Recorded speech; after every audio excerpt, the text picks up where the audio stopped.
review was an extensive and painstaking process that demanded the collaboration of education stakeholders.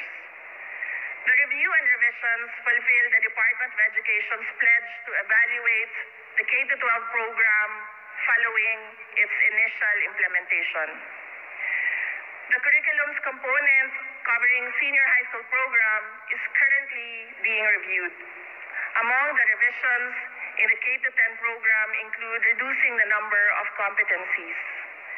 DepEd will give greater emphasis on the development of foundational skills such as literacy, numeracy, and socio-emotional skills to our kinder to grade 3 learners.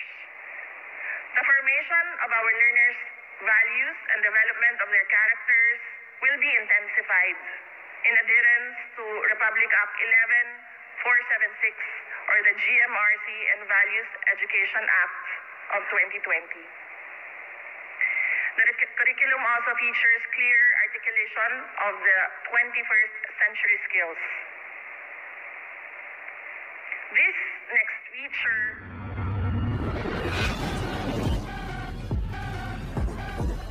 special place in my heart.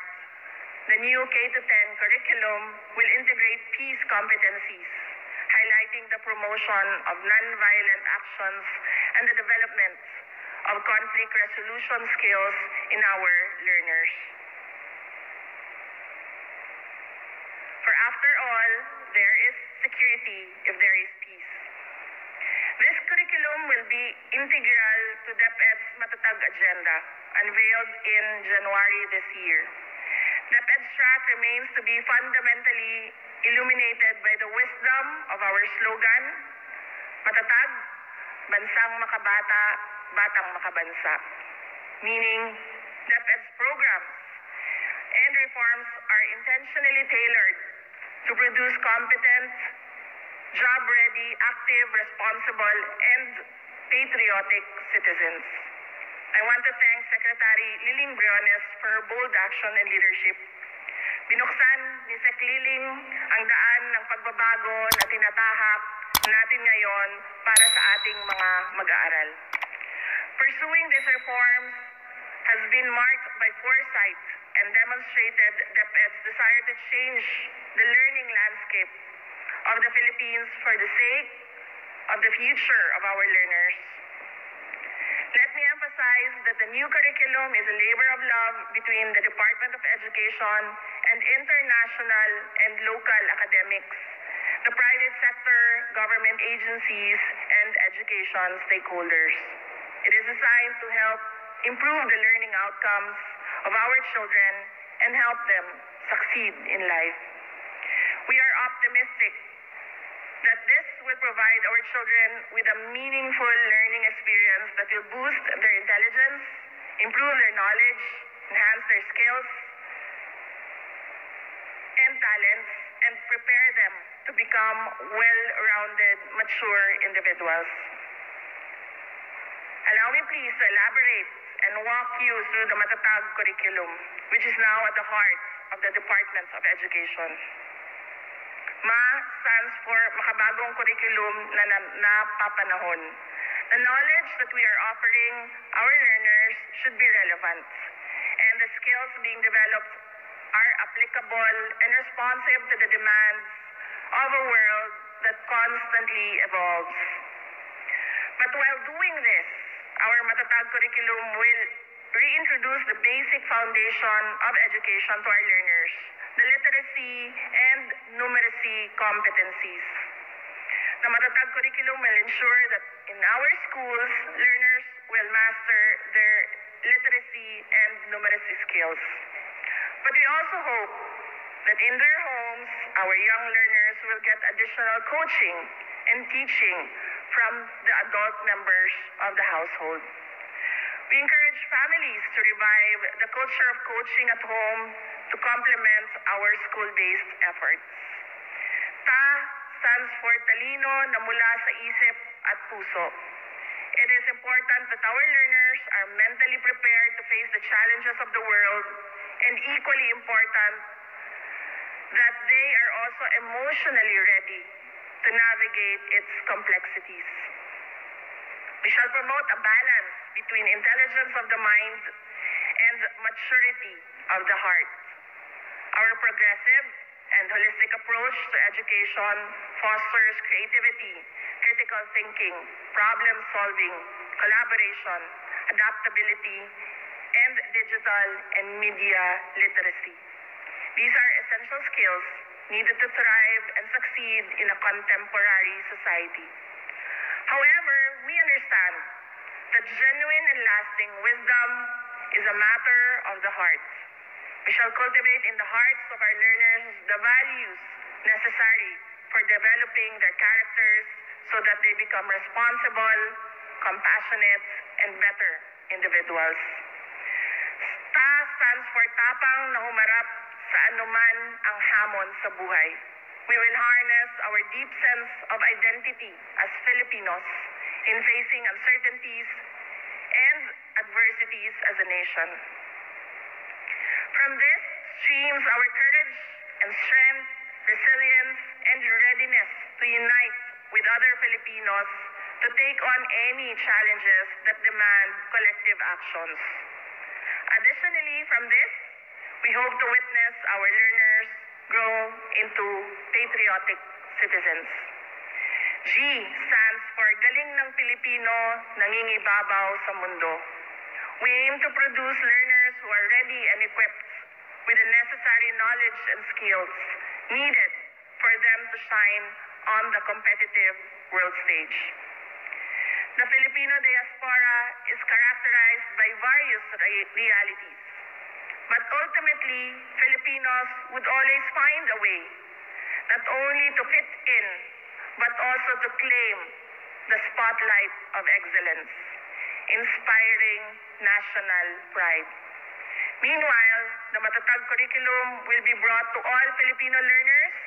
It will serve as the core curriculum for all learners, catered to by various inclusion programs such as the Indigenous Peoples Education Program, the Madrasa Education Program, Special Needs Education, and the Alternative Learning System. Today, we officially introduce the Matatag curriculum to you. It is a significant leap towards a better, more promising future for our learners. It offers a glowing promise in our campaign to improve the country's basic education as it brings to life our dreams and aspirations for our learners and our country. But it demands the extraordinary dedication, commitment, support, and resolve of our education stakeholders.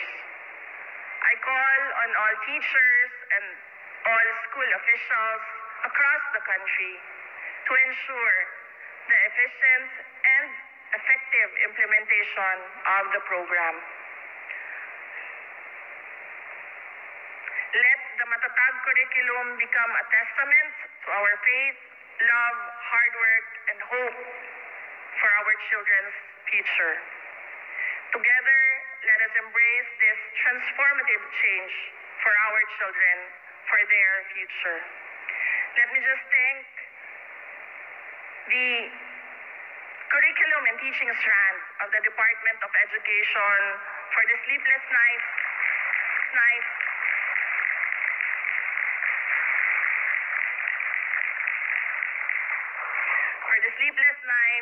the hard work, and all the stress that we caused the curriculum and teaching strand. Sa totoo lang po, alam niyo po, in ASEAN, the Association of Southeast Asian Nations, there are only 3 education ministers that do not come from the education sector.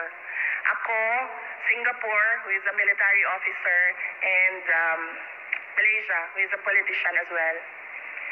And I heard that Indonesia is a businessman, but I do not know if he has an education background. But alam ko 3 lang kami sa ASEAN na hindi galing sa education sector. And para na akong sirang plaka paulit-ulit sa curriculum and teaching. Yung tanong ko paulit-ulit na hanggang tumaas na ang blood pressure ni Yusek Gina Gonong. And at one point, this was last week, no? And at one point, medyo kinabahan na ako kasi baka ma-stroke. Kasi she was really saying na okay na yan, in-review namin yan, inulit namin yan. Sabi ko, ang gusto ko kasi hindi Pilipino. Gusto ko kapag sinabi mong matatag curriculum, pag nag-benchmark ka at tumingin ka sa ibang bansa, pareho. Kung ano yung natututunan ng mga magagaling na mga bansa sa edukasyon, ganun din yung natututunan ng ating mga learners. Paulit-ulit yan.